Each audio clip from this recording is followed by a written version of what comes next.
Bendiciones, amados hermanos, sean todos bienvenidos una vez más a este canal y especialmente a este segmento titulado Hablemos de. Un segmento que tenemos preguntas, preguntas que ustedes mismos han hecho y respuestas a través de la escritura. Y el día de hoy pues no estoy solo, como ustedes pueden ver, estoy acompañado, muy bien acompañado del pastor Will Graham desde Almería, España. Un honor tenerte aquí con nosotros, hermano, qué bendición que estés por aquí.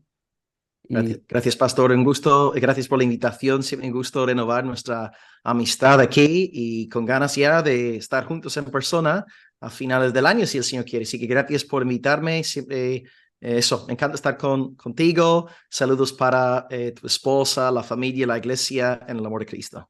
amén, amén. Pues básicamente lo que vamos a hacer el día de hoy es, tenemos una lista de preguntas, no son muy complicadas, y yo voy a lanzar las preguntas a Pastor Will y pues vamos a resolver estas preguntas. Pero antes de comenzar, yo quisiera iniciar con una oración y para poder tomar este tiempo siempre en las manos del Señor. Vamos a orar. Amantísimo Señor y Padre, te damos a ti la gloria, la honra y la alabanza, Señor. Gracias, Padre, porque tú nos permites poder tener este gran tesoro que es el Evangelio en vaso de barro, que eso somos, simplemente vaso de barro que pueden ser utilizados para tu gloria, para el engrandecimiento de tu nombre, para que la excelencia del poder sea y repose sobre ti, no sobre nosotros. Señor, y es por eso que hoy te pido que tú te exhibas en medio nuestro, a través de este tiempo de preguntas y respuestas, que te exhibas y que tú brilles en medio nuestro para Amén. tu gloria. Te lo pedimos en el nombre de Jesús. Amén. Amén. Amén. Amén. Amén. Pues, hermano, las preguntas tienen pues una temática para empezar eclesiológica, algunas preguntas de iglesia y después otras preguntas un poco más abiertas en otros sentidos. Pero vamos a empezar con las preguntas eclesiológicas y desde lo más sencillo hasta quizá lo que puede ser más complicado. Pregunta número uno. ¿Se puede levantar las manos o aplaudir dentro de la iglesia en medio de un culto congregacional? Bueno, sí, por poder sí, ¿no? Porque no estamos, hay que tener cuidado con nosotros inventar tradiciones de hombres, hay que tener mucho cuidado con no ir más allá de la palabra de Dios. Entonces yo sé que diferentes hermanos tienen diferentes temperamentos, diferentes personalidades, provienen de diferentes trasfondos culturales y por tanto yo personalmente no tengo ningún problema con que alguien levante sus manos en el culto. De vez en cuando yo también, cuando hay una frase tal vez muy poderosa en una alabanza, en una canción. Yo mismo levanto las manos.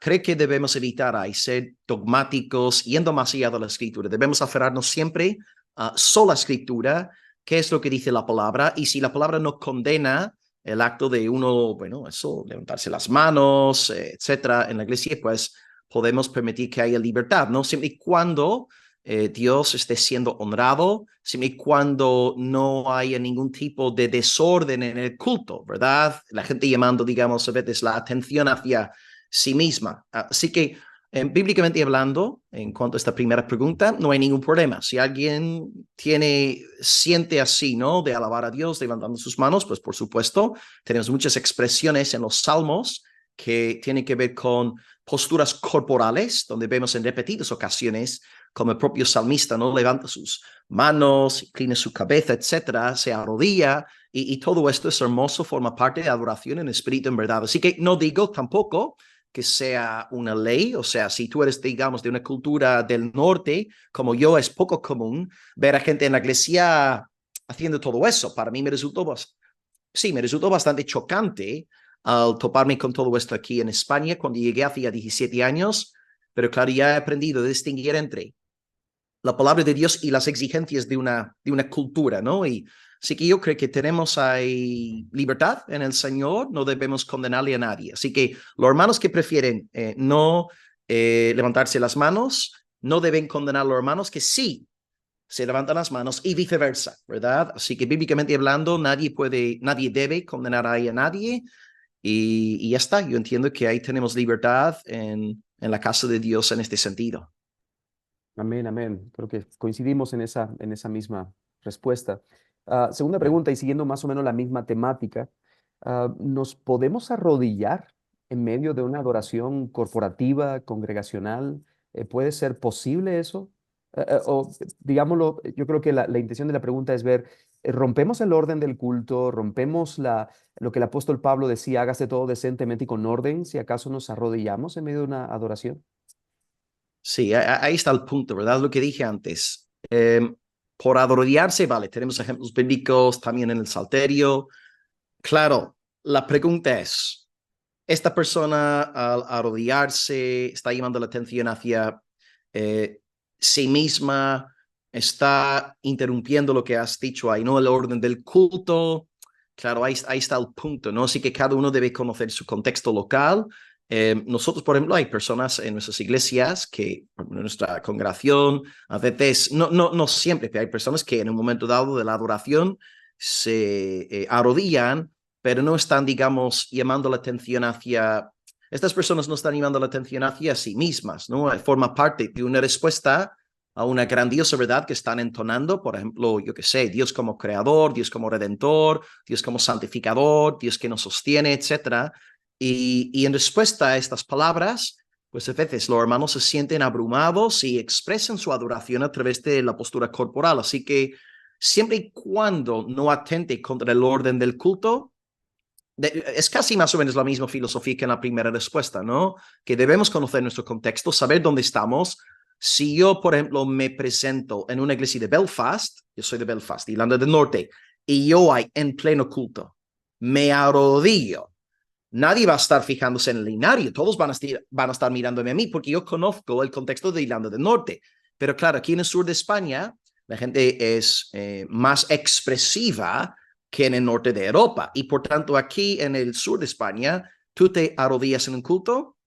No, bueno, depende también a veces de la denominación, pero claro, yo creo que cada uno debe conocer su propio contexto y de nuevo volvería al tema de antes. Si no tenemos una escritura, digamos, dogmática en cuanto a este tema, debemos permitir cierta libertad. Así que siempre y cuando no esté atentando contra el orden del culto, siempre y cuando alguien no esté llamando la atención hacia sí mismo, no veo ahí ningún problema, ¿no? Así que, porque no hay ningún texto bíblico que condene semejante actividad. Claro, y bien decías tú ahora mismo que depende de la cultura y depende también de la denominación también. Las denominaciones son importantes. Por ejemplo, tú mismo, tú estás en Almería. eh, yo tengo familia paterna en Almería y ellos son de iglesia Asamblea de Hermanos, creo que le llaman, Iglesia Sí, Asamblea sí, de sí, Hermanos. sí, sí. Y ellos, o sea, por no tener nada, no tienen ni piano, ni guitarra, ni micrófonos. Entonces, que no lo juzgo como algo negativo, simplemente son diferencias, ¿verdad? Son diferencias, pero debemos nosotros saber distinguirlas. Siguiendo Amén. la dinámica eclesiológica, ¿puede una mujer orar en la congregación en un culto general? ¿Has dicho predicar o No, orar? orar, orar, Orar, sí. Claro, claro, predicar es una cosa. claro. Subir a púlpito, ejercer autoridad sobre los varones, ahí estamos en otra esfera distinta. Pero claro, en cuanto a una dama, levantar su voz en oración, por supuesto, no hay ninguna prohibición al respecto, es hermoso. De hecho, nosotros en el culto general de oración anoche se presentaron bastantes hermanos y muchas de las personas que oraron fueron mujeres. Claro, bastantes hombres, ¿no? Pero también las mujeres. Y esto también no es para nada antibíblico, es una práctica escriturística, así que por supuesto no hay ningún problema que una dama levante su voz en oración. De hecho, en 1 Corintios 14, Pablo habla expresamente de la mujer, ¿no? Que está orando en voz alta en el culto y él no recrimina, no habla en contra de esto, ni en 1 Corintios 11 ni en la 14. Por tanto, sí, una mujer puede orar libremente en el culto para la gloria de Dios, amén, buscando su gloria, por supuesto, pero reitero, ¿no? Que orar es una cosa, predicar es otra, ¿no? Que son dos esferas bien distintas. Y en las que estamos de acuerdo. Creo que esta pregunta también viene con un apéndice y es el hecho de que dice la persona ah, que dentro de la sana doctrina, ¿verdad? Se suele caer en extremos demasiado opuestos y entonces por esa razón, dice la pregunta, por esa razón, se cae en que la mujer no pueda orar en la congregación o que la mujer no Mm, pueda cantar en la congregación. Hablo cantar, me imagino que, no sé si entiendo bien, pero me imagino que cantar como dirigir una alabanza o dirigir mm. un cántico en la congregación dentro del culto general. Y entonces creo que en esa tendencia quizá de exagerar este aspecto de sana doctrina, podemos caer también en un error, pienso. Sí. A nivel textual hay un pasaje a finales de 1 Corintios 14 que a veces usan, pero lo usan mal, es 1 Corintios 14, 34, que dice, vuestras mujeres caen en las congregaciones. Y a veces sacan este texto de su contexto para decir que la voz de la mujer no debe ser oída en la congregación, en la asamblea. Pero vamos a ver, cuando Pablo recrimina a las damas de Corinto, y Corinto era, juntamente con Éfeso, una de las ciudades más feministas del mundo antiguo. Vamos, Corinto y Éfeso eran, wow, casi feminacistas. ¿Y qué pasaba? Pues estaban predicando los pastores, los predicadores, los mensajeros, y estaban las mujeres hablando en voz alta, poniéndole de juicio ciertas cosas que estaban siendo proclamadas desde el púlpito. Y Pablo, ya que estas mujeres al levantar sus voces en el culto estaban causando confusión, malestar, desorden, porque claro, imagínate, ¿no? Tú eres pastor, yo soy pastor, predicamos, nuestra vida gira en torno, ¿no? A la preparación del sermón, estudios bíblicos, y lo que estamos ahí invirtiendo tantos días, horas, sudor, sangre, en preparar mensajes, subimos a predicar el día domingo detrás del púlpito, un estudio entre semana, y ahí están las semanas hablando en voz alta. Ay, pero esto que ha dicho el pastor, ¿qué quiere decir? ¿Y qué significa la palabra Nazaret? ¿Y qué es esto? ¿Qué es lo? Hermano, que esto es un sinvivir. Entonces, Pablo, en este marco donde las mujeres estaban, bueno, en desorden, él reprende a estas damas diciendo, decide a vuestras mujeres que dejen de hablar en las congregaciones, pero él no está diciendo, Pablo no está diciendo que las mujeres no oren en la congregación. Por supuesto pueden orar. Está recriminando a estas damas que estaban hablando en voz alta, y así cuando hay voces así en el culto, la gente no puede escuchar la predicación. Así que este es el contexto de 1 Corintios 14, 34, que a veces se usa mal para decir que la dama no debe orar en público. Y yo creo que, ya que este texto lo están sacando de su contexto original, pues no sirve para decir que la dama no puede orar hoy en el culto. Claro, no, y debo agregar que me ha pasado, me pasó en una ocasión que había una hermana que llegaba a la congregación y levantaba la mano a mitad de la predicación y preguntaba y detenía la prédica. Entonces hubo un momento donde tuvimos que decirle, hermana, ya no pregunte, por favor, no podemos detener la predicación, el flujo de ideas por responder una pregunta, pero entiendo eso. Dentro de este mismo pensamiento de lo que es la vida de iglesia y la vida de adoración en la iglesia, han habido o demasiados desequilibrios dentro de la iglesia. Y yo creo que estas preguntas, aunque son preguntas sencillas, verdaderamente son preguntas de personas que están conmocionados por ciertas verdades. Mm, Em, y hay una especialmente que yo sé que trae demasiada problemática dentro de nuestra cultura latinoamericana, y es el hecho de la ofrenda. Y la pregunta dice más o menos así. eh, por hablar de sana doctrina y no hablar de ofrenda, ¿qué tan importante es hablar de dar o no dar dentro de la iglesia? mm. Sí, bueno, es verdad.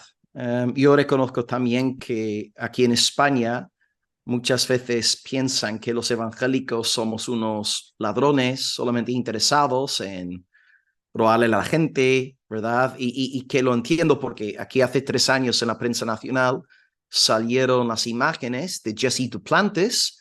Él es un buen amigo de Kenneth Copeland, que es muy conocido también en América Latina. Son grandes predicadores, ¿no? En esta línea de la prosperidad. Y Jesse Duplantis salió diciendo textualmente a su congregación que Dios le había revelado que tenía que comprarse un Falcon 7X, que es una especie de jet para él predicar el evangelio, ¿no?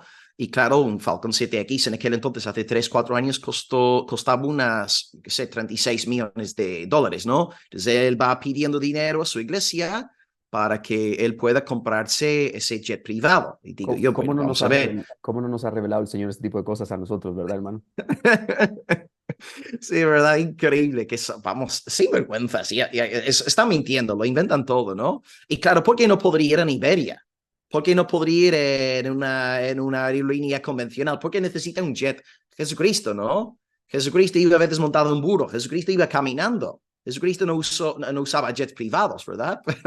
Pero claro, yo creo que en España nos meten a todos en el mismo saco y de hecho nuestra iglesia, eh, precisamente para guardar un poco las formas, lo que hacemos, los miembros saben dónde están las dos cajitas para depositar las ofrendas, porque entendemos que es el miembro, son los miembros los que tienen que sostener a la iglesia local. Entonces, ¿es importante hablar de las ofrendas? Sí, sí, es importante, porque todo el consejo de Dios es importante, ¿verdad? Yo sé que hay personas que abusan, que tuercen determinados textos, pero si alguien abusa de algo, este algo no es necesariamente malo. Por ejemplo, una persona puede estar con, yo qué sé, sobrepeso, o una persona puede estar abusando de otra cosa, la bebida.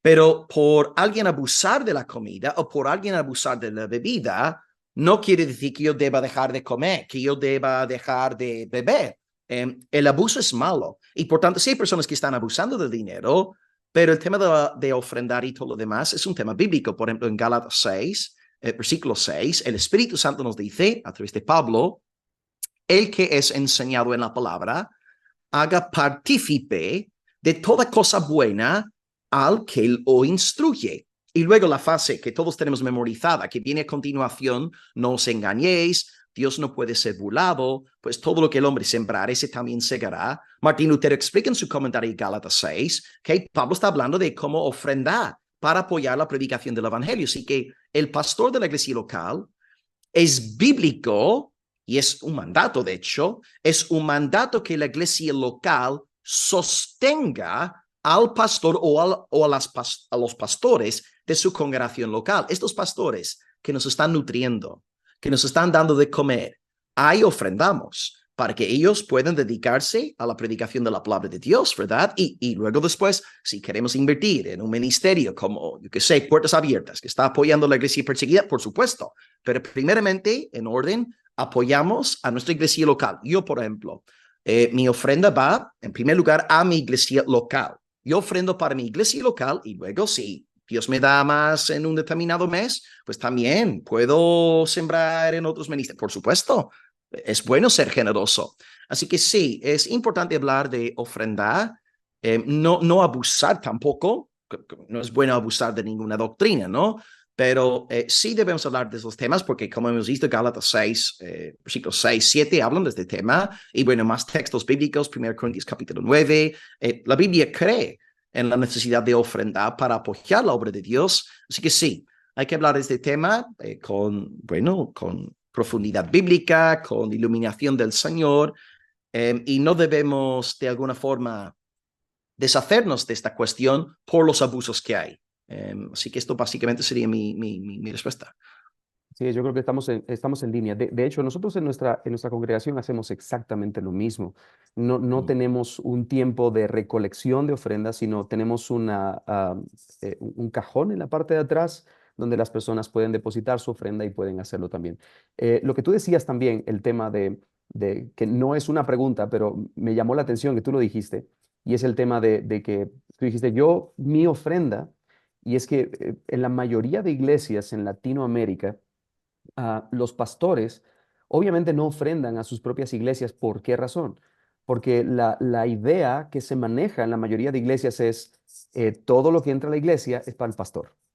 Ah, ok, vaya, vaya. Entonces, obviamente, si sería como sacarme del bolsillo izquierdo dinero y metérmelo al bolsillo derecho, ¿no? Entonces, entonces no se hace. Entonces, también solamente quiero dejar claro esto, que también el pastor Will está mencionando, y es que habemos pastores y hay iglesias que tratamos de ser más sanas, más bíblicas en este sentido, que no dependemos, no tomamos todo lo de la iglesia, sino que simplemente recibimos un sueldo y somos, no me gusta decir esa palabra asalariados, porque realmente no Mm, deberíamos ser simplemente asalariados, pero básicamente eso es lo que somos. O sea, recibimos mm, un salario de parte de la congregación y el resto de finanzas dentro de la congregación se utiliza para el funcionamiento de las diferentes áreas. Entonces, yo de mm, mi sueldo puedo apartar, de la misma manera que los demás hermanos, puedo apartar una cantidad para darlo a la congregación. Entonces, en ese bueno, sentir es que el pastor Will está diciendo esto. eh, Quitando estas separaciones que se viven en este mundo latinoamericano, ¿no? Mm. Dentro de todo esto, bueno, hay varias preguntas más en el sentido eclesiológico, pero yo creo que vamos a llegar a un punto y el punto es el hecho de que qué se debe y qué no se debe hacer en la iglesia, o qué se debe y no se debe hacer en la adoración. Entonces, esa es la pregunta, ¿no? ¿Qué se debe y no se debe hacer en la iglesia? Y pensando en eso, yo quisiera ir un punto más allá, y ahora es donde empiezan las preguntas un poco más complicadas, pero que nos hablaras un poquito acerca de lo que es el principio normativo y el principio regulativo de la adoración. Ok. Bueno, principio normativo, pensemos en Lutero. Principio regulativo, pensemos en Zwinglio, ¿no? Que ambos varones, reformadores de primera generación, Zwinglio nació 1484, principios en enero. Lutero nació en noviembre del 83, o sea que Lutero le llevó 2 meses, o sea, dos hombres, misma generación. Lutero en Alemania, Zwinglio en la Confederación Helvética, que conocemos hoy día como Suiza.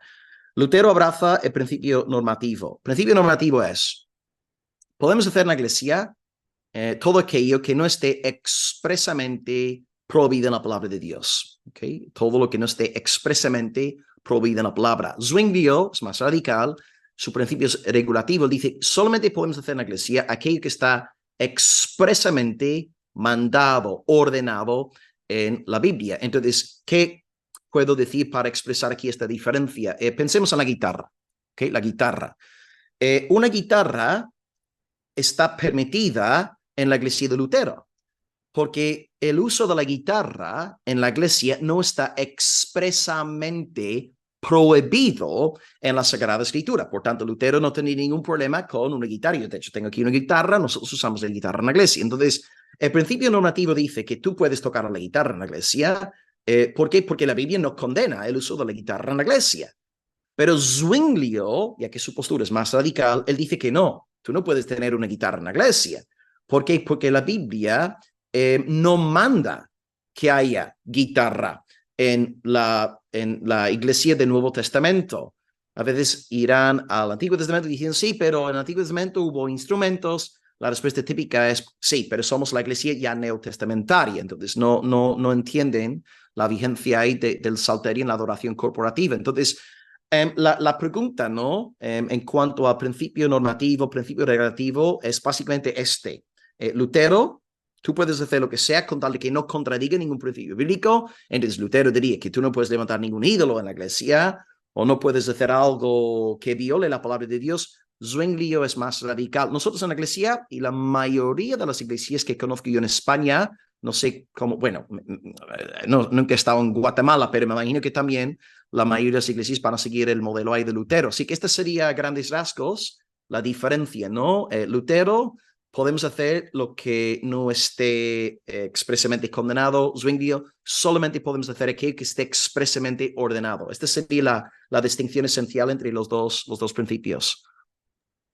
Y yendo un poquito más profundo en este tema y ya tal vez un poquito más picante, más personal, ¿con cuál de las dos posturas te inclinarías tú más? Porque, por ejemplo, yo entiendo que hay autores bíblicos, no recuerdo muy bien, creo que es Sam Waldron, yo creo que puede ser el que Yeah. escribió un libro precisamente acerca del principio regulativo que debería ser el dominante dentro de la iglesia. Y de hecho, yo he escuchado personas dentro de un ámbito cristiano de sana doctrina, pastores, Sí. decir que si nosotros no compartimos el principio regulativo, entonces nosotros no somos una iglesia bíblica. Mm. Entonces, tú de manera personal, ya aplicando tu eclesiología personal como iglesia, también la palabra y lo que tú consideres, ¿qué recomendarías tú en cuanto a esto? Sí, yo por supuesto, hermanos como Sam Waldron, que vamos, es una eminencia. Yo respeto mucho a Waldron, leo sus libros. Muchas veces cuando hago la confesión aquí de Londres, los martes con los hermanos, cito su comentario que tiene, que es bueno, es excelente. Y bueno, sus libros sobre escatología son buenísimos. Y no es, claro, hago una aclaración. Si yo expreso un desacuerdo con una persona, no es por falta de respeto, no es por odio, no es por nada por el estilo. Ahora, Creo que en este sentido, yo soy de la línea normativa, yo soy como Lutero, yo creo, por ejemplo, que no pasa nada, podemos tener una guitarra, siempre y cuando no pequemos contra el Señor. ¿Por qué? Porque entiendo también que el pueblo de Dios no nace en, en Hechos capítulo 2. Yo sé que los dispensacionalistas tienden a creer, ¿no?, que la iglesia nace en el día de Pentecostés y hay nuevas reglas, pero yo entiendo que Dios tiene un pueblo llamado desde Abel en adelante. Bueno, algunos piensan que Adán y Eva fueron salvos también, y es posible que fuera así, porque Dios los vistió de túnicas, ¿no? Pero Dios tiene un pueblo llamado su eclesia, en el sentido puro de la palabra, desde Abel, tal vez Adán y Eva, en adelante. Dios tiene un pueblo, y este pueblo estaba adorando a Dios en los días pre-cristianos, con instrumentos musicales, con arpa, con flauta, y bueno, salen un montón de instrumentos, sobre todo ahora en la iglesia, que nosotros leemos un salmo antes de empezar cada culto, sobre todo los últimos salmos que hemos estado leyendo, porque este domingo acabamos el Salterio, llegamos este domingo al Salmo 150, y estos últimos salmos hemos visto un montón de instrumentos, hasta instrumentos que yo no tengo ni idea cuáles son, ¿no? Y digo yo, ya que la eclesía es un solo pueblo, una sola historia, los redimidos en Cristo, pues no tengo ahora ningún problema con usar instrumentos musicales en la iglesia. Vale, no hay guitarras en la Biblia, ya, es verdad. Pero ¿por qué? Porque no se habían fabricado en aquel entonces, pero hubo otros instrumentos muy parecidos, instrumentos con cuerdas, que podrían ser, digamos, prefiguraciones de una guitarra contemporánea. Así que ya que creo que el pueblo de Dios es un solo pueblo, y no veo a veces la gente que viene de iglesias bautistas fundamentalistas por un dispensacionalismo fuerte, este espíritu a veces está muy arraigado en nosotros y nos lleva a dividir lo que realmente ha de ser uno. Así que ya que el pueblo de Dios antes de Cristo usaba libremente instrumentos musicales para adorar a Dios, pues ya que somos también hermanos, yo soy el hermano del rey David, yo soy el hermano de los santos de antaño, de los profetas, son mis hermanos en la fe, yo tengo más luz que ellos porque tengo las escrituras del Nuevo Testamento, pero ya que Dios permitió que adorasen con instrumentos musicales, porque nosotros ahora en el Nuevo Testamento no. Eh, Algunos incluso dicen que, bueno, ni debemos ni siquiera cantar en la iglesia, pero tenemos también en el Nuevo Testamento un ejemplo de Cristo cantando con sus discípulos en Monte de Olivos, y creo yo, ¿no? Ya que somos un solo pueblo, delante de un solo Dios con un mismo espíritu, pues porque de repente no podemos ahora adorar con instrumentos musicales. Así que personalmente hablando, yo soy normativo, yo sigo ahí más bien a Lutero, y para mí de nuevo, mi preocupación no es que hay hermanos como Waldron que son estas personas son muy respetuosas y se nota que son hombres sabios, temerosos del Señor. Mi problema es que cuando caemos ya en si eres de principio normativo, no vas al cielo. O si, tú eres de la escuela regulativa, eres un fariseo legalista y tienes que arrepentirte. Entonces, si estamos hablando entre hermanos, con amor, con cariño, pues creo que podemos hablar sobre estos asuntos, con la Biblia abierta, por supuesto, pero yo personalmente soy normativo, por la razón que he dado antes, porque es un solo pueblo, una sola historia, delante de un solo Dios con un mismo espíritu. Amén, amén. Ah, Usando esa idea que tú mencionabas ahora mismo, hay una pregunta precisamente dentro de estas preguntas. Dice, usando Efesios 4:5, ¿no? Somos una iglesia, una sola fe, un solo bautismo. Como hay una sola iglesia, en teoría, ¿no? La pregunta es, bueno, es una doble pregunta. ¿Existe salvación fuera de la iglesia católica, verdad? Se supone que la iglesia madre, según los católicos, y en esa misma línea, y la pregunta directa es, ¿cómo se conecta tu iglesia protestante con las primeras comunidades cristianas? Ok. Bueno, la primera frase, ¿no? La salvación fuera de la iglesia, nuestro querido Cipriano de Cartago, ¿verdad? Que era un discípulo de Tertuliano, y de hecho leí su libro sobre la unidad de la iglesia el mes pasado, que lo tengo aquí justo detrás, ¿no? Ahí tengo los libros que he leído este año y tenía muchas ganas de leer el libro de Cipriano. ¿Hay salvación fuera de la iglesia? Sí y no.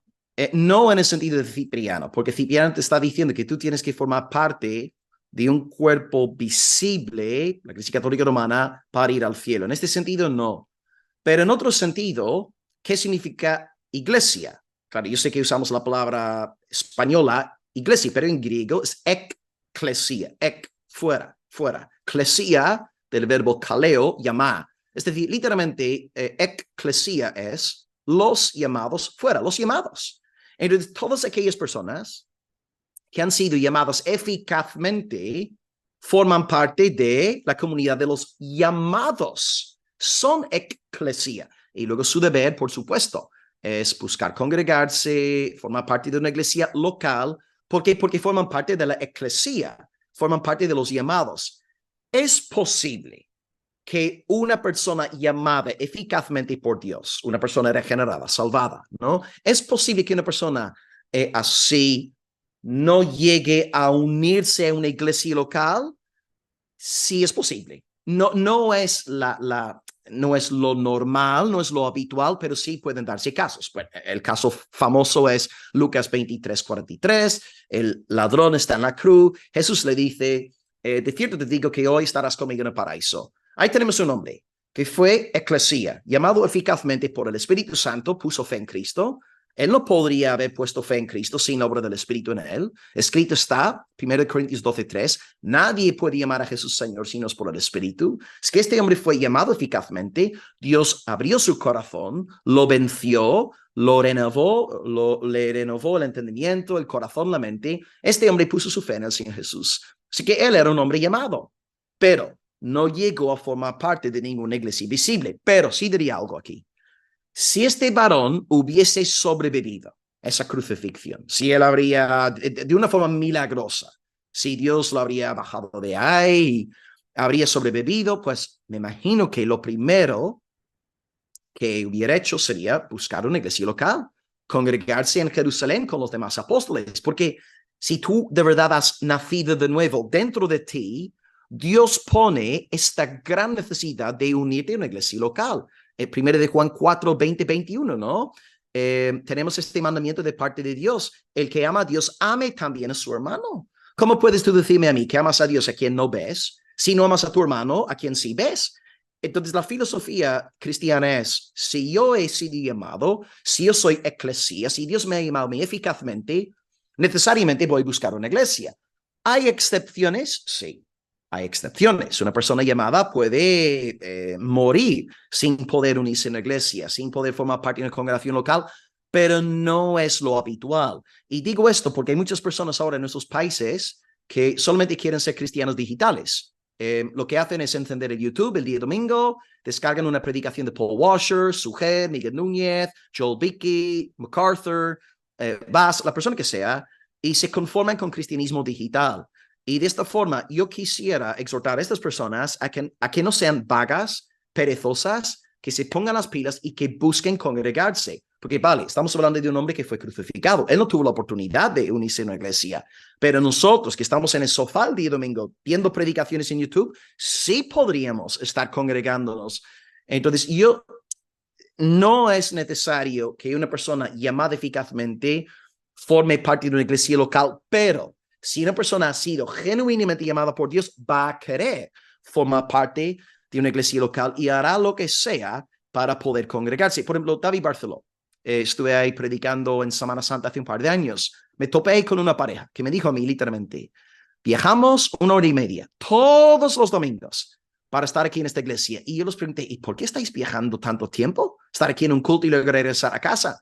Y me dijeron, porque en nuestros pueblos no hay iglesia sana, no hay predicación de la palabra de Dios. Y fijaos, ¿no? En esa hermosa mentalidad, estaban dispuestos ellos a viajar 1 hora y media todos los domingos, ida y vuelta, 3 horas en total, para estar en una iglesia. Y yo veo ahí un verdadero anhelo puesto por el Espíritu Santo, una persona, una pareja nacida de nuevo. Así que ¿es necesario formar parte de una iglesia institucional para ir al cielo? No. Pero si tú has sido salvado, vas a querer formar parte de una iglesia. Y si en ti no está este deseo, yo pondría tu salvación en tela de juicio. Porque si tú amas a Dios, amas a su esposa. Así de sencillo. Amén, amén. Y dentro de esa pregunta, la pregunta era también, ¿cómo se conecta nuestra iglesia protestante con las primeras comunidades cristianas? ¿O hay Bien, conexión? ¿Hay conexión?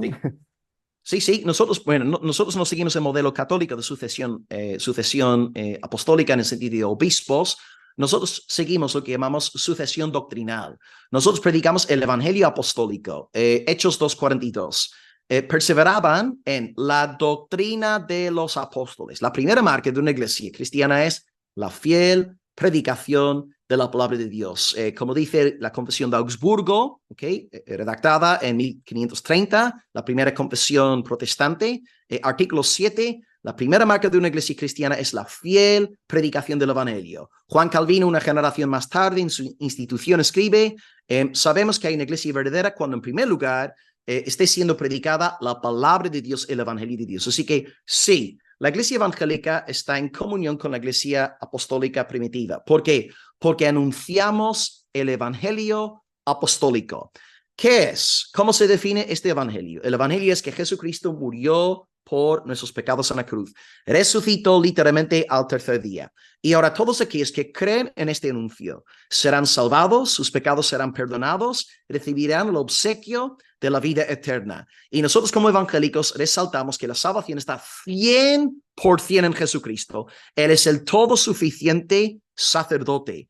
En este sentido, Roma no es fiel a la sucesión doctrinal del primer siglo, porque Roma, además de creer en Cristo, porque hay que ser honestos y reconocer que la Iglesia Católica sí hace hincapié en la fe en Cristo, pero Cristo no es suficiente para el católico. Y de ahí la necesidad del mérito del creyente, la sacramentología de Roma, sobre todo el bautismo y la penitencia. Luego tenemos todo el tema de la tesorería del mérito de los santos, se dice así, ¿verdad? Tesorería del mérito de los santos difuntos. El purgatorio. ¿Qué es el purgatorio sino la negación de Cristo? Porque si tú acabas en el purgatorio, estás diciendo, Cristo no es suficiente para quitar todos mis pecados y tengo que estar aquí sufriendo unos cuantos milenios para ser puro delante de Dios. Así que la Iglesia Católica Romana puede jactarse de una supuesta sucesión apostólica, pero irónicamente no sigue la sucesión doctrinal, no predica el evangelio apostólico. Entonces los protestantes sí estamos en comunión con la Iglesia patrística, la Iglesia primitiva, porque anunciamos el evangelio apostólico. Cristo crucificado, este resucitado, el único, todo suficiente Salvador. Así que sí, el protestantismo está en comunión con la iglesia primitiva, la iglesia apostólica, porque predicamos el evangelio apostólico, algo que Roma no hace, algo, por cierto, condenado por Roma en el Concilio de Trento en el siglo XVI. Amén, amén. Un par de preguntas más, hermano, y ya pues cerraremos, pero ah, bueno, tengo muchísimas más preguntas, pero en esta misma línea que estamos viendo, tú mencionabas hace un momento el tema de la sucesión apostólica, Ajá. que es algo que Roma lo tiene muy, muy firme dentro de su convicción dogmática, doctrinal, como queramos llamarle, y surge una pregunta, y entiendo que puede ser una pregunta venida hecha por un católico, me imagino, y dice, ustedes tienen apóstoles el día de hoy.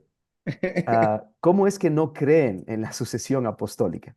Entonces aquí surgen Ah, varias preguntas que creo que tal vez varias cosas que podríamos explicar. Es el hecho de, ¿existen los apóstoles el día de hoy? yeah, Yo creo que ya hablaste un poco acerca de la sucesión apostólica y de que obviamente no creemos en eso y que no yeah. es la línea, así que no nos vamos a meter en ese tema, sino más bien en el tema de, ¿existen los apóstoles el día de hoy? Y especialmente, tú tocabas algo muy interesante que es la sucesión doctrinal. En eso creemos.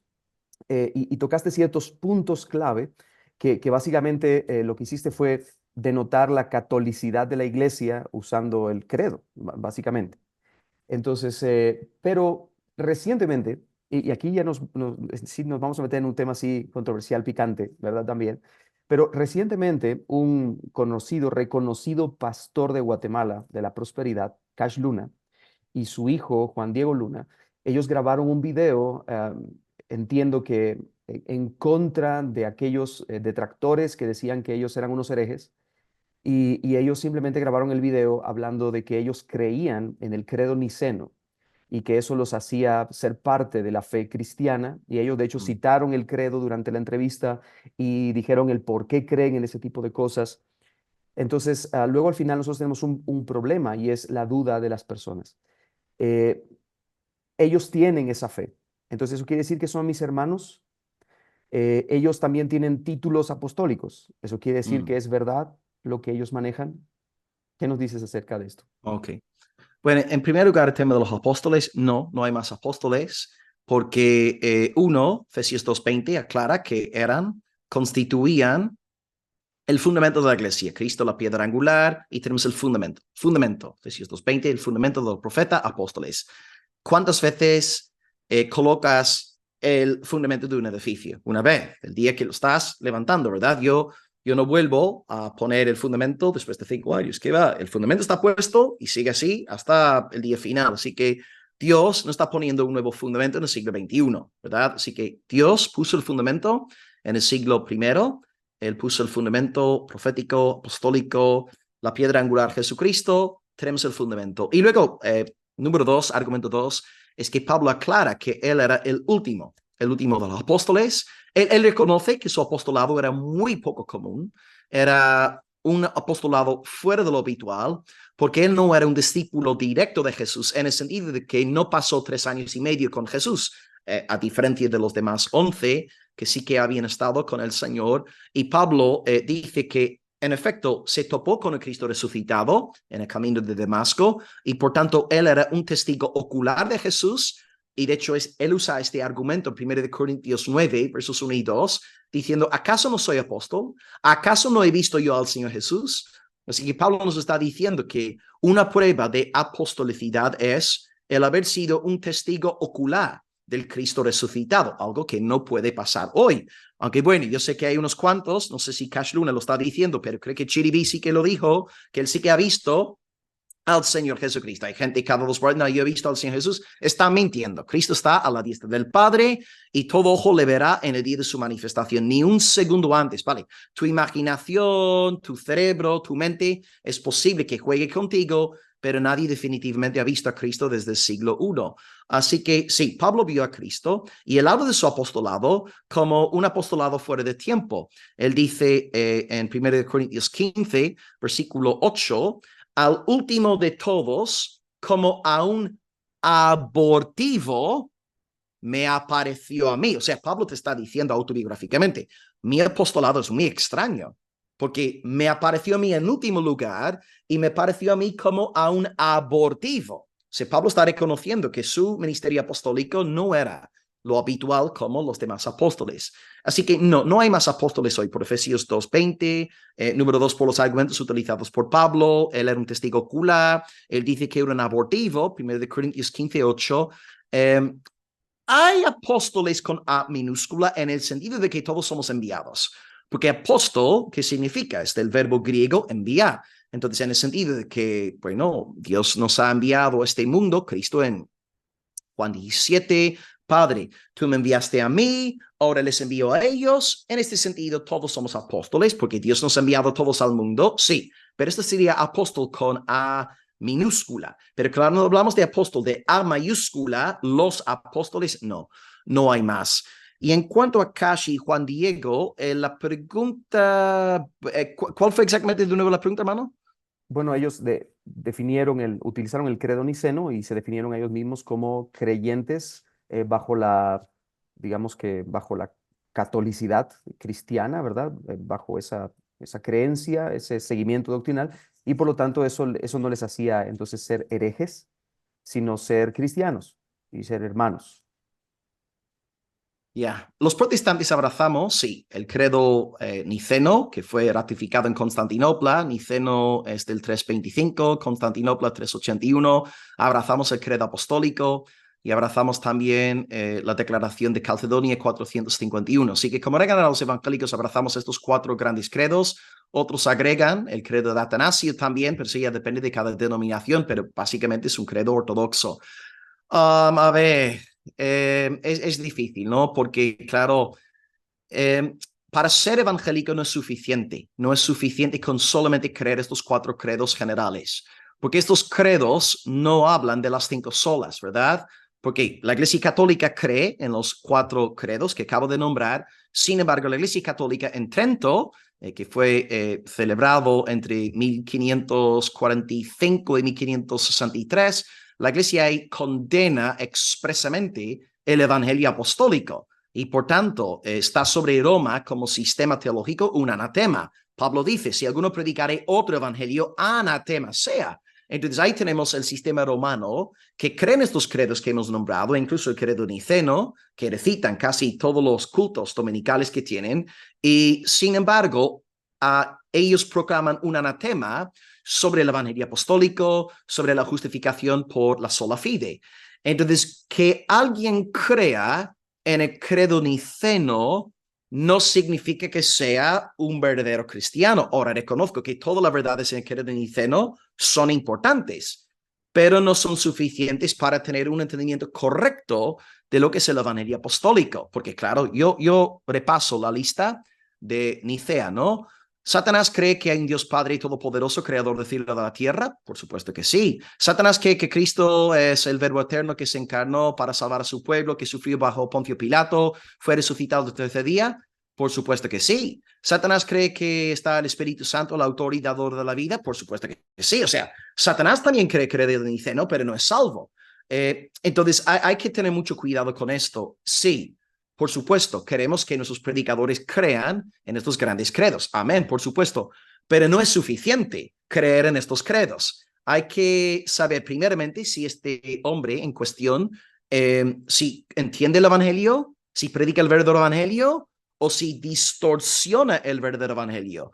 Ahora, yo no sé en cuanto a Cashlun en sí, yo no le sigo de cerca, no sé exactamente cómo es su entendimiento del evangelio apostólico. Yo no sé si exactamente él diría amén a lo que antes definí como Jesús muere por nuestros pecados, resucita el tercer día. Nuestra esperanza eterna está fundamentada exclusivamente en él, ¿no? Ahora, si Luna dice amén esto, y si Luna está basando su salvación eterna únicamente en solus Christus, yo diría que sí, él estará en el cielo. Pero un cristiano puede estar extremadamente desviado en otras cuestiones. Así que si él mantiene la línea de los credos y él abraza las 5 solas que salvaguardan el evangelio apostólico, yo diría que vale. Si él está fundamentando su esperanza eterna únicamente en Cristo, nada más que Cristo, él sí estará en el reino venidero. Ahora, sufrirá gran pérdida, según 1 Corintios 3, porque él no ha edificado sobre oro, ni plata, ni perlas preciosas, ha edificado con madera y con otros materiales inútiles, y sufrirá pérdida en el día final, porque es verdad que las cosas que he oído de parte de su boca son vamos, confesión positiva, teología de la prosperidad, y todo esto es bien preocupante. Siempre y cuando no atente contra el evangelio apostólico, digo que hay esperanza para él, pero yo no conozco a Luna lo suficiente como para saber si él ha llegado a este punto ya de apostatar del evangelio apostólico, pero de nuevo, es un asunto muy difícil, ¿no? Pero si Luna y su hijo Juan Diego y su hija Anita, si están poniendo su fe únicamente en Cristo para su salvación eterna, serán salvos por gracia, porque la salvación en última instancia es por sola gracia, sola fide, solus Christus, no es por nuestra precisión teológica, ¿verdad? Pero no niego que habrá consecuencias y sufrirá gran pérdida por haber durante décadas montado un púlpito encima, no de oro, no de plata, no de piedras preciosas, sino de cosas inútiles. Así que mi duda ahí sería, no sé si a lo mejor conoces mejor a Cash que yo porque estás en Guatemala, pero no sé, que él haya salido negando expresamente el evangelio apostólico, hasta la fecha no he oído nada así parecido, pero ahí confieso mi ignorancia, no sé qué decir más ahí. Claro, pues la verdad yo también desconozco mucho en cuanto a lo que él pueda pensar de manera individual, pero ciertamente de manera colectiva como movimiento, ¿no?, de la teología de la prosperidad, generalmente se suele pensar que la salvación implica o salvación es igual a, y hay un despliegue de cosas. Hay sanidad, libertad de demonios, hay libertad financiera. Y entonces, y el perdón de pecados se queda como relegado a un lugar muy escondido ahí Sí, en el sí. fondo. Entonces, puede ser que ellos hablen de salvación en Cristo, sin embargo, pues también esa salvación para ellos no es exclusivamente para el perdón de pecados, sino es para Yeah. muchas otras cosas. Entonces, ahí puede ser que haya un detalle que no sea apostólico. Sin Sí, embargo, sí, sí. algo de lo que decías también me lleva a una de las últimas preguntas ya, y es... em, esto más bien no es una pregunta, sino una especie de señalamiento, y solo para aclarar este señalamiento, alguien escribe que ustedes, los de la sana doctrina, son muy hipercríticos. Entonces, la pregunta más bien que yo debería hacerte aquí es, em, ¿cabe el hipercriticismo con la sana doctrina? Y de hecho, incluso hasta apuntan y señalan a un video de Paul Washer diciendo que hay una nueva cultura de nuevos calvinistas que se está levantando y está como señalando todas las faltas de otros, lo cual estoy totalmente de acuerdo. Pero, ¿cuál es tu punto de vista acerca de esto? En cuanto a la sana doctrina, ¿es igual a ser crítico acerca de todos los temas? Ya, sí, hay que tener mucho cuidado, ¿no? Y es verdad que estamos ahora viendo en el último, sí, yo creo que en los últimos 5 años, última década, un auge ahora de youtubers que han encontrado sana doctrina, que han aprendido un par de, yo qué sé, frases de Berkhoff o de Hodge, y ahora se creen unos todólogos, todos lo saben y están ahora, pum, pum, todos los días intentando, bueno, lo que dice Jesús, tragar el camello, ¿no? Están leyendo meticulosamente predicaciones, libros. Hace poco, hace un mes aquí, no sé, en Guatemala, pero un revuelo por el tema de Miguel Núñez, por una frase que sacaron del contexto de su libro, y hay como un espíritu que es nefasto, es un espíritu carnal, sí, es malicioso, que están buscando destruir injustamente, ¿verdad? Las reputaciones de buenos hermanos en la fe. Ahora, ser hipocrítico es una cosa y debemos condenarlo, ¿no? Estos espíritus, no, no, este no es el espíritu cristiano. Sí es bíblico discernir, sí es bíblico presentar una crítica, pero una crítica constructiva, una crítica con peso bíblico, ¿verdad? Y por tanto, te pongo otro caso. El domingo pasado sale Jesús Adrián Romero diciéndonos de que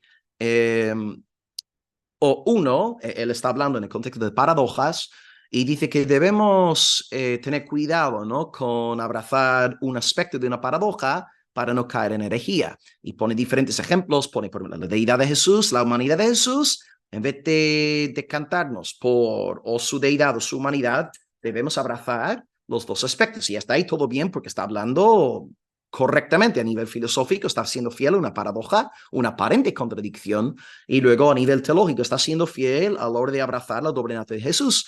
Pero luego pone el ejemplo de otra paradoja, dice, salvación por fe o salvación por obras. Vamos a ver, lo que está intentando decir es que los reformadores se equivocaron, los reformadores fueron en extremo y no abrazaron los dos aspectos de la paradoja.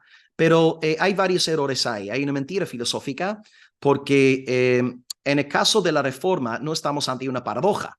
No es salvación por fe, salvación por obras, es salvación por sola fide o salvación por fe más otra cosa, más otras cosas. Así que ya no es una paradoja. Una paradoja es una aparente contradicción. Lo que estamos hablando en los días de la Reforma es una contradicción irreconciliable, ¿no? Salvación por sola fide o salvación por fe más otras cosas. Esto no es una paradoja, es una contradicción antagónica. No es posible reconciliar estas dos afirmaciones. Y en este caso, sí es lícito hacer una crítica. ¿Por qué? Porque estamos ahí viendo a un varón que está conscientemente denigrando sola gracia, sola fide, está repudiando nuestro legado protestante, está echando el evangelio apostólico a la basura, ¿verdad? Porque de ahí la pregunta antes de Cash Luna. Yo nunca he oído a Cash Luna diciendo algo así. Jesús Adrián Romero lleva un par de años tonteando, ¿no? Con ciertas ideas católicas. En esta predicación, por cierto, cita 4 personas, 3 de las cuales son autoridades católicas romanas, ¿no? Catalina de Ginebra, mística italiana, Richard Rohr, que es un sacerdote franciscano que tendrá ahora sus 80 años, y luego Pierre Teilhard de Chardin, un famoso jesuita que era también científico el siglo pasado. Y vemos entonces que en este caso de Jesús Adrián Romero, él públicamente ha repudiado sola fide. Es necesario que haya una advertencia, porque Romero tiene 12 millones de seguidores en Facebook, y si tú juntas sus temas de redes sociales, este hombre tiene una influencia enorme. Yo no creo que haya otro cantante evangélico más famoso que él. Y Romero dice esto, los neófitos en el campo protestante están pensando, ¿qué pasa? Entonces, ¿me tengo que hacer católico? Porque la conclusión de Romero es que la salvación es por fe más obras. Acaba de destruir la reforma.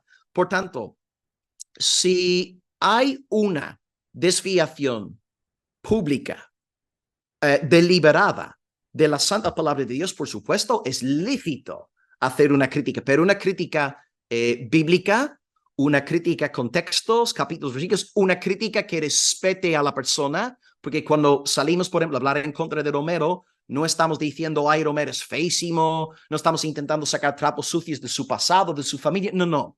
A la hora de presentar una crítica académica, hay pasión por la verdad. Nosotros analizamos principios, no destruimos a personas. Y tristemente en las redes, pastor, es verdad. Yo estoy cansado de ver a muchas personas que en los últimos años han empezado con las redes, tienen ahora su fanbase, se están haciendo populares y su meta es matar, están respirando muerte. Y este no es el espíritu de Cristo. Cuando nosotros levantamos la voz, es para defender al rebaño del Señor, hacer sonar la voz para que la gente tenga mucho cuidado. Y nuestro hermano Vaz, en las últimas horas, sacó un nuevo vídeo pidiendo por favor que los evangélicos no descarguen más los mensajes de Romero. ¿Por qué? Porque ya tiene públicamente declaraciones que atentan directamente contra lo que es el evangelio apostólico. Así que es lícito sí criticar, esto sí es lícito. Lo que no es lícito es ser un hipercrítico buscando matar a todo el mundo. No, esto no puede ser. Y antes de tomar cualquier paso a la hora de analizar una idea públicamente, debemos estar muy seguros de que esa persona está realmente fuera de orden, porque luego de Miguel Núñez fue una farsa. Miguel Núñez es encarnacional al 100%. Miguel Núñez no cree en la unión moral de las dos naturalezas de Jesús. Él cree en encarnación. Él cree que el verbo se hizo hombre. Él cree que Jesús de Nazaret es el Hijo eterno de Dios. Una sola persona, no dos, una sola persona con dos naturalezas. Pero claro, como hay esta gente, estos cazarejes, como las llamo yo, están haciendo mucho daño. Así que yo confieso que hay personas así en el campo de sana doctrina que por haber leído un libro de teología calvinista se creen unos todos. Y hay que tener cuidado con esto, porque si vamos a hacer vídeos, tiene que haber siempre amor, pasión por la verdad, un corazón pastoral, debemos preocuparnos por la iglesia. Y me gusta también que hay hermanos online. Yo tiendo a seguir a los pastores que están online, porque como regla general, cuando ves a estas personas que no están en el ministerio, no están vinculadas a ninguna iglesia local, pero ahí se hacen pasar por los grandes youtubers, hay que tener cuidado con esto, ¿no? Porque ¿a quién está rindiendo cuentas a esta gente, ¿no? ¿Quién es su autoridad? ¿En qué iglesia se están congregando, no? Porque uno puede ser muy valiente, decir todo tipo de cosas, insultos y todo, y no hay nadie quien ponga ahí frenos. Así que mi norma, mi propia vida es seguir a pocos hermanos que están en las redes, pero hermanos que están bien anclados en iglesias locales, pastores, hombres con frutos de verdadera conversión cristiana, pero tristemente reconozco que ahora en los últimos años este fenómeno se está dando y debemos de alguna forma eh, oponernos a todo esto y seguir haciendo una buena labor en defensa de la fe. Así que es lícito discernir los espíritus, 1 de Juan 4:1, pero no es correcto ser hipercrítico. Esto ya es pecar, es andar en la carne y esto no glorifica a Dios. Amén, amén. La última pregunta, hermano. Recientemente tú hablaste acerca de Mark Driscoll con su esta declaración que él hizo, ¿no? De que el espíritu de Jezabel estaba dentro de... Y yo creo que, bueno, dentro de un ámbito bastante saludable podemos entender que a lo que él está refiriéndose es a un espíritu del corazón, una inclinación, digamos, pecaminosa del corazón hacia moverse a cosas parecidas. Sin embargo, especialmente aquí en esta región de Guatemala y en distintos lugares así cercanos, en los últimos años, gracias a Peter Wagner, recorrió mucho la idea de los espíritus territoriales, los espíritus con nombre, el espíritu de alcoholismo, el espíritu de drogadicción, el espíritu, y siempre dando nombres a los espíritus. La pregunta, básicamente ya para cerrar aquí, es, ¿existen espíritus con nombre y apellido? Espíritus, o sea, demonios, ¿existen demonios con nombre y apellido que realmente traigan males a diferentes áreas? Por ejemplo, aquí en esta área está dominando más el espíritu de alcoholismo. En esta área, ¿verdad? Es que Mark Driscoll dijo, ¿verdad? Que aquí está el espíritu de Jezabel, entonces está dominando más aquí. ¿Estamos hablando de eso realmente? Ya, no, no, hermano, yo creo que, claro, es la carne y lo que queremos hacer muchas veces nosotros. Yo una vez conocí a una mujer treintañera por la Comunidad Valenciana, cuando yo estaba viviendo en Castellón, y me decía que tenía el espíritu de nicotina, ¿no? Porque yo no podía dejar de fumar. Digo, hermana, no tienes ningún espíritu. Lo que pasa es que es tu carne y tienes que negarte a ti misma, tienes que luchar contra esto, ¿no? O sea, yo creo que a veces la gente recurre enseguida a espíritus para justificarse. No quieren ellos arrepentirse de su pecado, quieren seguir en determinados patrones. Ay, pastor, lo que pasa es que tengo el espíritu de fornicación. Lo que pasa es que yo tengo el espíritu de borrachera. No, no, no. Lo que pasa es que eres un pedazo de carne y no quieres arrepentirte, ¿no? No quieres andar en santificación, no quieres mortificarte a ti mismo, no quieres negar tu yo egoísta. Así que yo sé que la gente, como regla general, recurre a estos espíritus precisamente por cuestiones de, sí, quieren justificarse, no quieren tener que luchar contra el pecado. Y un buen libro en ese sentido es el clásico de J. Ceril, llamado, el libro se llama Santidad, sí, tal cual, Santidad J. Ceril, y explica, ¿no? Que básicamente la gran batalla del cristiano no es una batalla contra espíritus territoriales ni nada por el estilo. La batalla del cristiano es su batalla contra sí mismo, su batalla contra la carne, el mundo, el diablo, vale, pero es su carne que tiene que mortificar y tiene que avivar este nuevo hombre que está en él. Así que en cuanto a Mark Driscoll, Mark también lleva ya bastantes años metido a full en todo el campo carismático, está yendo cada vez más. No me sorprende que haya sacado él este comentario. Y bueno, también en las últimas horas ha habido una reunión extraordinaria en la iglesia de John Langdale. Él es el pastor de James River Church ahí en Springfield, Missouri, que era la iglesia anfitriona del evento que has mencionado. Y bueno, han sacado, bueno, compartido algunos datos muy preocupantes sobre todo el comportamiento de Mark Driscoll después de la conferencia, animando al hijo del pastor. El pastor es John Langdale, su hijo es David, y básicamente Mark Driscoll le ha escrito un SMS, un WhatsApp diciéndole que se aparte del liderazgo de la iglesia y que se proclame el nuevo pastor de la congregación, ¿no? Y ya yo digo yo, ¿no? Que esto me parece casi más demoníaco, ¿no? Que luego lo otro, ¿no? Pero bueno, no, en respuesta a la pregunta, no. El tema de espíritus territoriales, todas esas cosas, no. Lo que pasa es que somos inmaduros, queremos echarle la culpa a otras personas por nuestros pecados, debemos asumir nuestra responsabilidad, negarnos a nosotros mismos, luchar contra la ley de pecado que mora en nuestros miembros, rogar al Señor que su Espíritu nos santifique día tras día para ser hechos nosotros más semejantes a la imagen de nuestro hermoso, glorioso, bendito, incomparable Salvador Jesucristo. Aleluya. Amén, amén, amén. Bueno, hermano, pues en vista de que vienes pronto a Guatemala, si el Señor nos lo permite, así te tendremos pronto aquí en Guatemala.